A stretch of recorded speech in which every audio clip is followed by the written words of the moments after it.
Yo, what's up? This is Kyle Deutsch and you tuned into Kas'lam TV.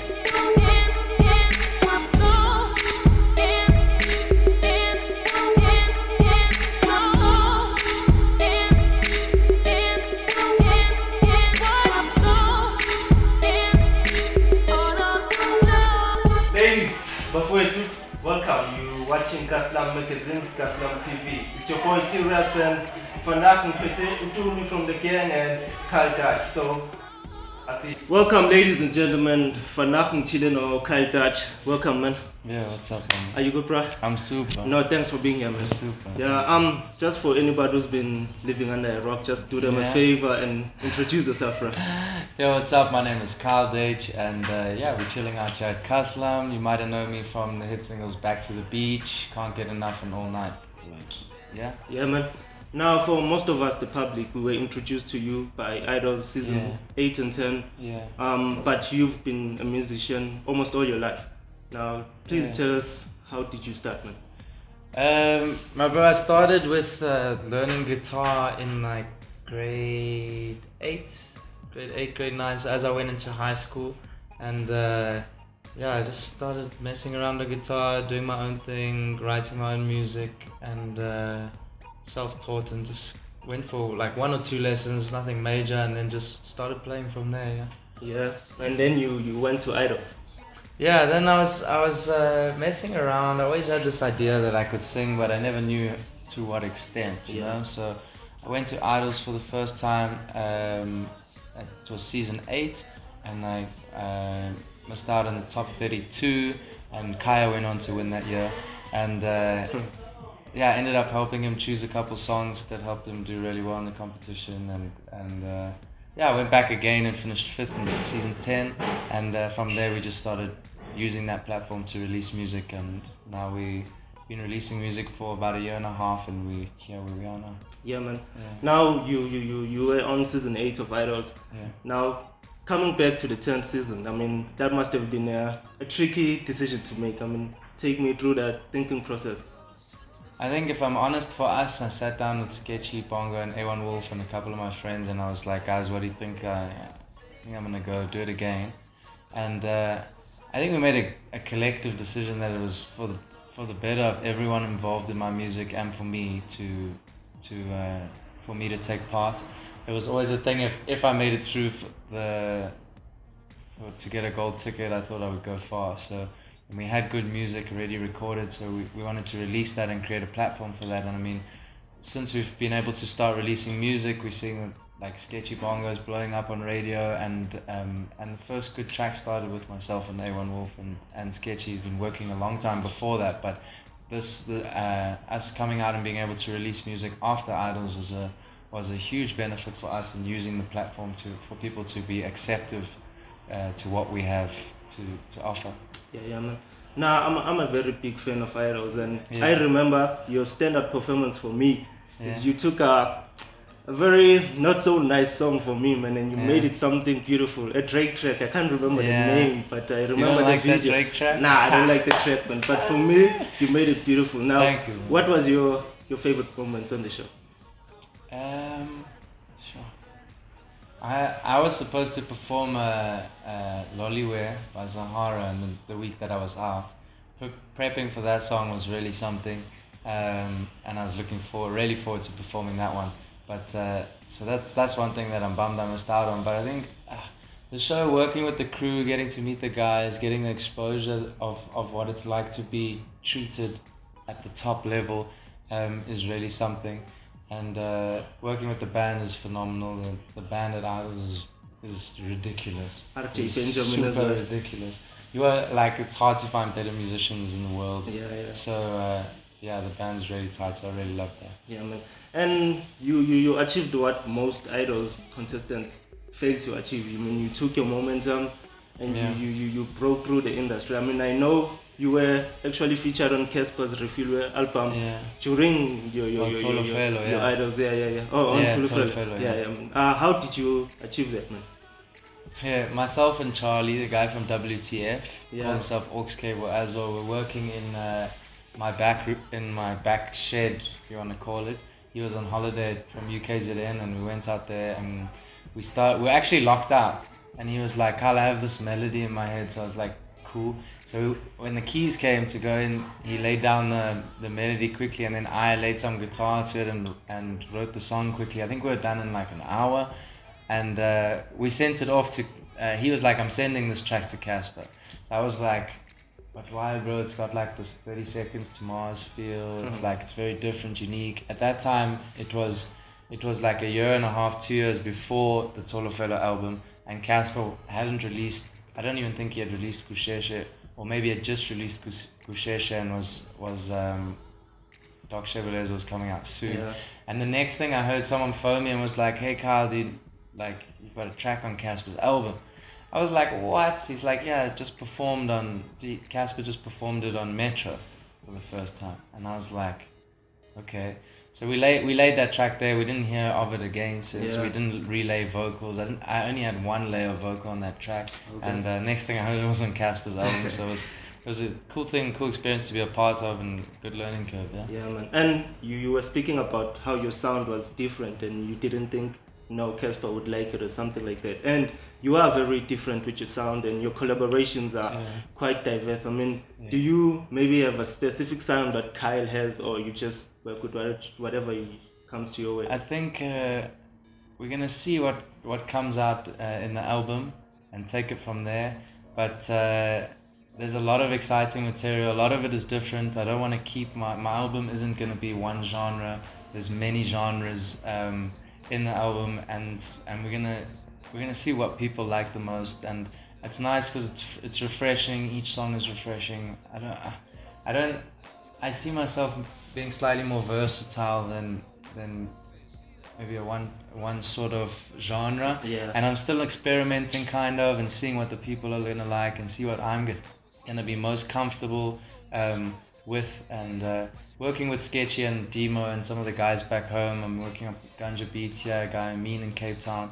It's exposing me to a lot of different sounds, and I think the new age way of making music is very diverse. You can get a person who can make a trap soul beat, or you can make a pop beat, or you can make an electro beat, and the same person is being able to, if they're skilled enough, make the same music, all the different genres of music on the computer, and a lot faster these days. So it's actually more fun. Like, we were in studio yesterday, and we were like, should we work on finishing these older tracks for the album, or should we just start something new? So it's like the workload of changing an old track and writing and maybe starting something new these days is almost similar. The same thing. So I'm enjoying the journey so far. Yeah. I was gonna ask you if is the album coming, but you already hinted that. Just tell us more about it, the title and features and stuff like that. At the moment, there's no features on the album. Okay.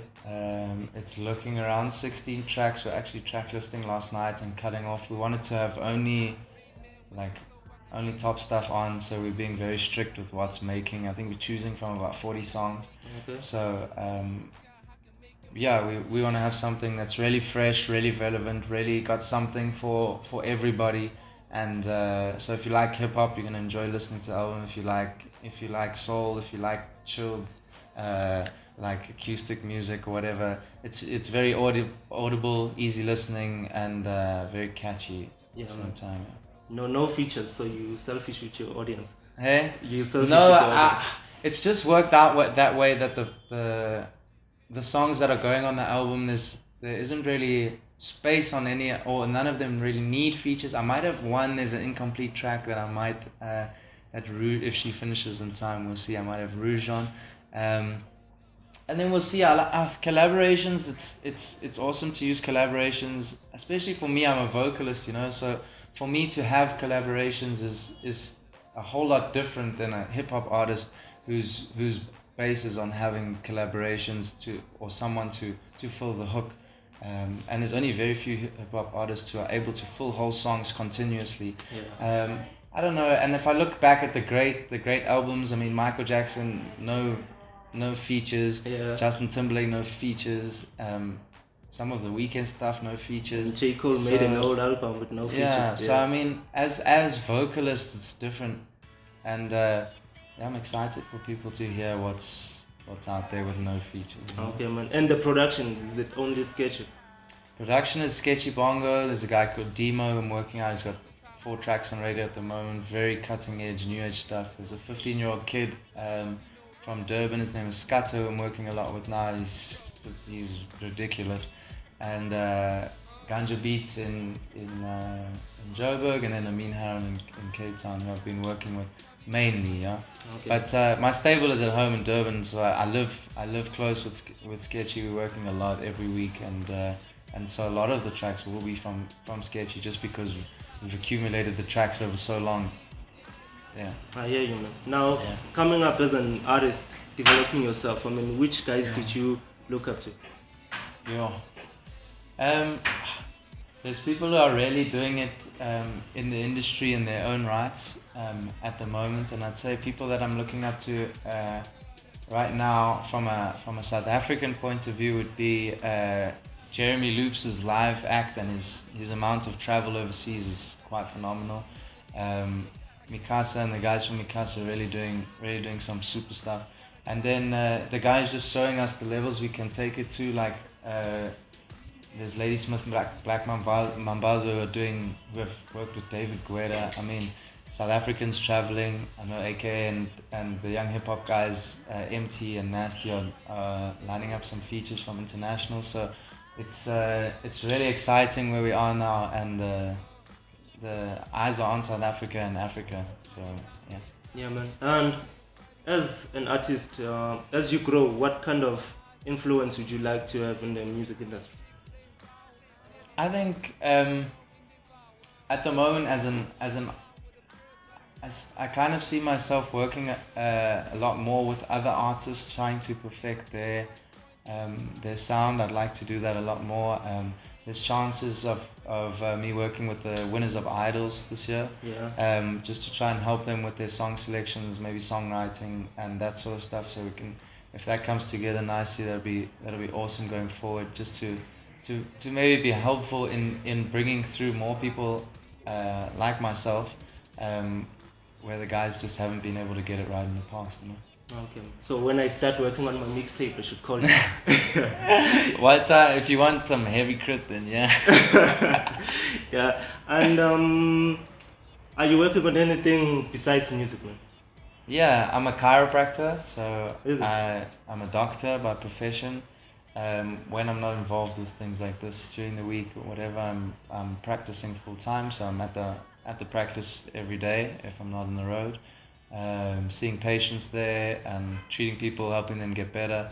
The company is called M&D Health, and there's a bunch of chiropractors and health professionals who work together on like holistic treatment. So there's no like medicine per se involved. It's all holistic medicine. Yeah. And I also know you part of the Save a Rhino campaign. Tell us more about that. We just released a track called Bejane with Mosaic from Swaziland. And as we all know, the rhino is severely endangered. Yeah. I mean, Africa is going through heavy droughts at the moment. So besides the poaching, which apparently there's 3 rhinos poached a day in Africa, then the drought is also affecting guys huge. I mean, they're in Swaziland. We're with the guys from Big Game Parks, and we were hand feeding baby rhinos. They're feeding rhinos behind cages, because there's just not enough food, and I mean, it's super costly. I think to feed one rhino for a year is like 50,000 rand, just one rhino, and I mean, there's 3 getting killed a day. So imagine the numbers that are dwindling. Yeah. So yeah, we raised. It's actually a bloody good song, if I'm honest.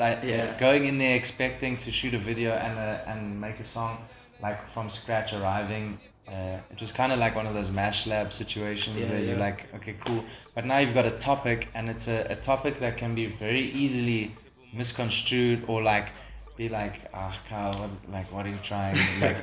like, okay, write a song about a rhino. Go. Like, imagine, like, it's tough. Right? Yeah, it is. Man. What do you say? Rhino. Like, it's so. I implore the guys to go and check out the video.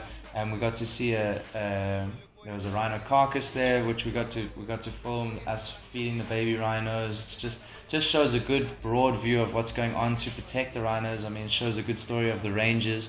In Swaziland, there's a ranger dedicated to every rhino. So you don't see the rangers, but when you're looking at the rhino, the rangers are watching you to make sure that you're not there for the wrong reasons. I mean, and that's portrayed in the video as well. So it's a great watch. Definitely go check it out. And it's a definitely good concept, man. Yeah. And if you weren't a musician, what would you do? Well, I'd still be a chiropractor, carrying on running my health practice and seeing what else I can get involved with. Yeah. Okay. And yeah. For guys like me, you know, I'm an aspiring musician myself, Yeah. and we always want to know, can you really survive off music financially? Yeah, man. Well, we're getting this whole. You've got to make sure that your paperwork and your business side of things behind the music is all in place. You got to make sure that you have all your there's stuff called ISRC numbers for songs. That's how they track your songs. You need to have that in place. It's helpful to have a publisher to look after your royalties and collect those for you. And I think these days you're focusing more on that sort of money, not really on sales, because sales is way down in terms of people buying the music. And there's only really iTunes, which is available to purchase online, and Google Play and those things, but I mean those are seldomly used. So I think you can make your money off gigs, you can make some money off royalties. But to be honest, I haven't received much from Back to the Beach yet. So the money is somewhere, and maybe I'll let you know when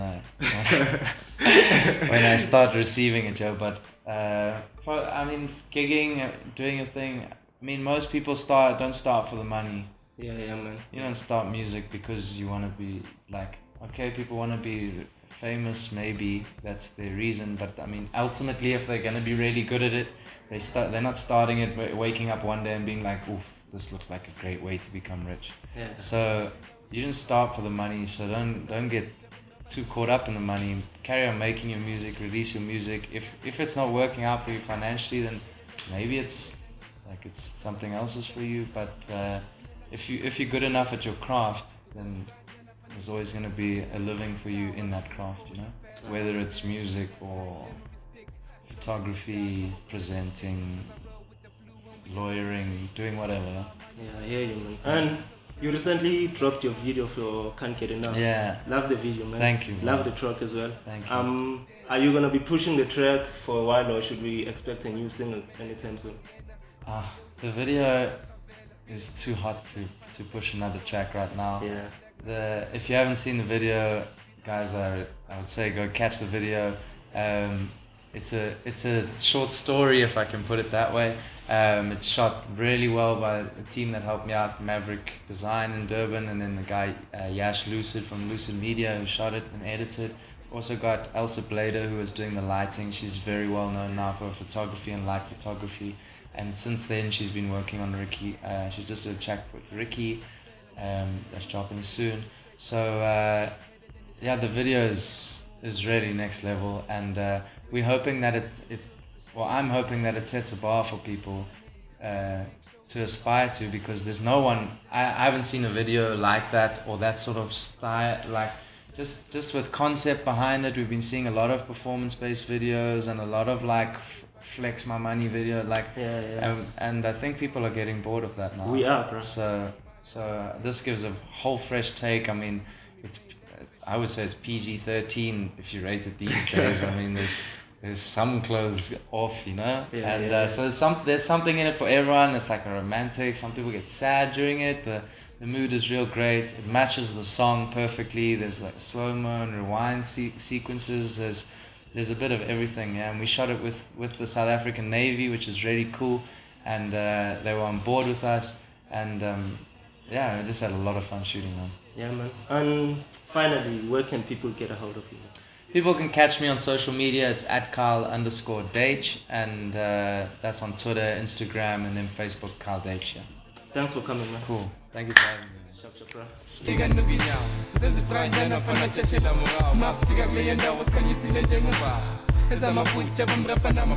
We are not tippy toes and the nigga noogie now. Was as a Friday and up on a church